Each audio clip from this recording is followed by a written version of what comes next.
Եթե չեմ սխալվում, պատգամավորներից մեկն էր Հայաստան դաշինքի, ով ասաց, այս իշխանությունները կառուցում են մանկապարտեզներ եւ ճանապարհ, որպեսզի ստանան ժողովրդի քվեն։ Այս նախադասությունը եւ ընդհանուր առմամբ այս միտքը ծայրից ծայր, լավ եկեք ասենք զավեշտ է, ինչու՞։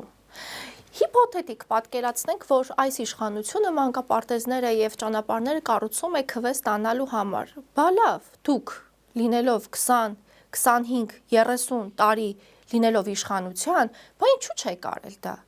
Այսինքն լինել այնքան, այսպես ասած, չկամ, լինել քաղաքականապես այնքան չկամ ժողովրդի հանդեպ, սեփական ժողովրդի հանդեպ, որ անգամ մատները մատներին չեն տվել, այսինքն մատը մատին չտալով չկառուցել դպրոց եւ մանկապարտեզ, որպեսզի չարժանանալ քվեին ժողովրդի։ Եվ ինչու ոչ, ուզում եմ հասկանալ, այդտեղ կաշկանդվելու ինչ կա։ Կառավարությունը նաեւ այդ թվում կառուցում է ճանապարհներ, կառուցում է այն 30 տարիների չկառուցած, չհիմնանորոգած մանկապարտեզները եւ դպրոցները, որպեսզի վաղը մյուս օր պարզ-ճակատով եւ արժանապատվորեն խնդրի ժողովրդի քվեն, ոչ թե մուրա այս օբյեկտների նման։ Ստացվում է ձեր PR-ով են զբաղվեց։ Հա, այո, կներեք ծայրից ծայր էս միտքը զավեշտ տալի է, ինչ նշանակում իշխանությունները կառուցում են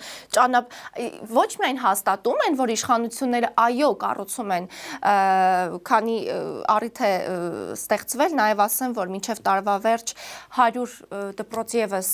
100 դպրոցների հիմնանորոգում եւս ավարտված կլինի եւ այս համատեքստում ընդ որում ոչ թե 300 դպրոց մենք կունենանք հիմնանորոգված, այլ 320 մի բան էլ ավել, քան այդ թվերը